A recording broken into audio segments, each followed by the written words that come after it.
Incremental greetings. This video will be the last one from 2023 and it's kind of a podcast style. If you want, you can just listen to it. There's no requirement to watch the screen. And yeah, I will do some reflection as some sort of year recap, my own milestone of my own usage of SuperMemo, and at some degree what I will have mentioned in the anniversary event of SuperMemo that this year didn't take place. And it's one question that I get kind of recurrently, especially for tutorees that they only have one session. They only do one session because they gathered a battery of questions. They could not find an answer online and so on. And it's as follows that, oh well, yeah, there's a plethora of features in SuperMemo, mesmerizing array of features. And you as an expert, what is exactly your workflow, how you use it, and so on. Because as a newbie, they will expect that yes, because you know the features and when to use the use cases, this means that you will use them first. And second, that if you are an expert, that means your workflow has to be super sophisticated, complex to understand, and stuff like this, right? I'm generalizing. Well, turns out that it's actually more or less the opposite. The opposite is true. At least for my case, the more I learn, or I have learned SuperMemo, especially the arcane and obscure features, which some of them I have videos on those features. I'm not using them anymore, or I use them once in a year. And some features, oh yeah, it's like an archaeologist. That was the analogy I used in the past. That it's like the pleasure of the moment to discover, oh wow, that is unknown to most humanity, right? This only is known, to 50 people or less.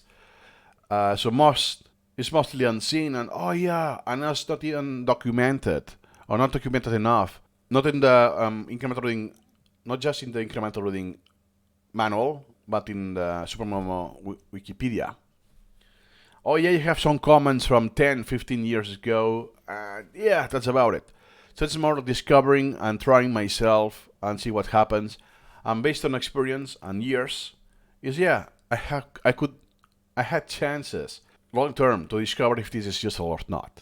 And turns out in SuperMemo, most of the features long term are not worth it. It's not worth it. So I did what I would say A/B testing and so on. At the end of the day, I just use the basics and some features, yes, but most of the available features that you have in SuperMemo are not required. Not required at all for what I would call a proficient use of SuperMemo. Why? That's a big question. Why? Because at the beginning you will learn what are the hard skills, or how to use the neural review, the subset review, concept hooks, templates, all of this. So once you learn all of this, and you don't have to think, oh, I want to do this, how I do it in SuperMemo, that doesn't add any friction, any layer of complexity. When you're at this point, it's just a matter of soft skills. And that is what makes the difference with a beginner and an expert user, the soft skills. Soft skills are knowledge formulation, at some degree your proficiency on to make decisions. Oh, this deserves a flashcard. Oh, I leave a flashcard. What I do now? Do I split it? Do I reformat it more? Do I delete it? Stuff like this.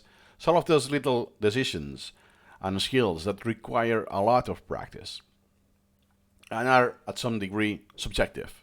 What works best for me doesn't mean, and it's pretty much guaranteed, it won't be the same for you. It won't work. It will be the best option for you. Remember, one of the maxims I like to share from Ms. Lee is get this what's useful for you, discard what is useless for you, and make your experience your own.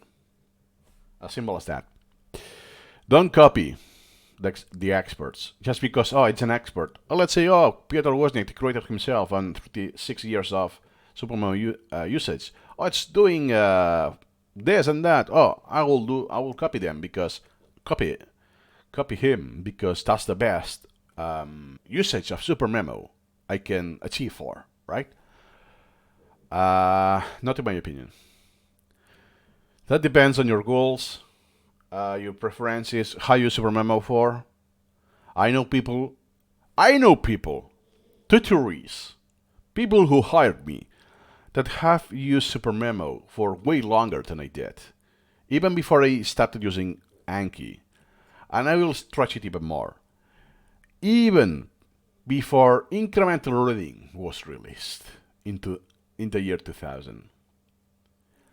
I think there are like 3 or 5 people I met who use SuperMemo for 18 years, 20 years.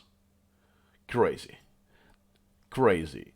So therefore, they learned the hard skills for SuperMemo 1998 or 1997, whatever version they started with, and they didn't catch up with the additions, especially the incremental reading features. So that's one example. I would say an extreme example, that you have plenty of experience, but you use a very tiny subset of the features available in SuperMemo. Well, for them, that works for them, because at least 3 that I have now in memory, I recall now, they are language learners. So it makes sense. So they don't actually do incremental reading at all, which will be awesome if they do incremental reading for their own staff, whatever they like. But perhaps they are hyper focused on language learners, and since they have been using SuperMemo for 20 years, they will be kind of old, so therefore they have a family and a job, so therefore they will limit the time available to just languages and so on. What do you want to learn? Not just with SuperMemo, but whatever you could do. That will depend. For instance, why I no longer use the sound registry? Because I actually dropped the language learning in SuperMemo. As easy as that. So now I have less needs, less requirements for my own usage. So it makes sense that now I use less and less features. In this case will be the sound registry, record your own voice and stuff like this, and some more templates because of the sound. So overall, the summary is, well, in my case, I could say my usage is more primitive in the sense that it's less rich, feature rich, but what is richer, way richer, are the soft skills. It's like sometimes when I see one of my items or elements from the beginning or the first year, I cringe so hard. So what happened before is, oh yeah, I was really bad with Anki, right? So I deleted many cards in Anki, and I had a sense of progress. It's all like that. Now I'm proficient, especially when I switched to full in English, which is my third language. So I did flashcards and a space repetition with Catalan, my native language, along with Spanish, because the exams were in Catalan, basically. Then Spanish. And then I did the big jump that, let's just do English. With incremental reading, I just did English. So at some degree, yeah, the skill is there, but hey, at some degree, I'm not familiar enough with this language that, for instance, in Spanish, you will have a certain way to ask the questions, so you don't give away the gender. If it's grammatically masculine or feminine and stuff like this, which in English doesn't happen. Stuff like this. So in English sometimes happens in a different ways that, oh wow, the close deletion here doesn't work that way, or grammatically, or that if I do the close deletion here, it's super open. It could be almost anything, right? Because of how English works. Then I get used to, perhaps it won't be the most natural way to ask the question, but it's the best option available for incremental reading based on the knowledge I have and what I want to recall. Because I have other items that are very similar, but the objective is different. I want to recall a different aspect of the same thing, right?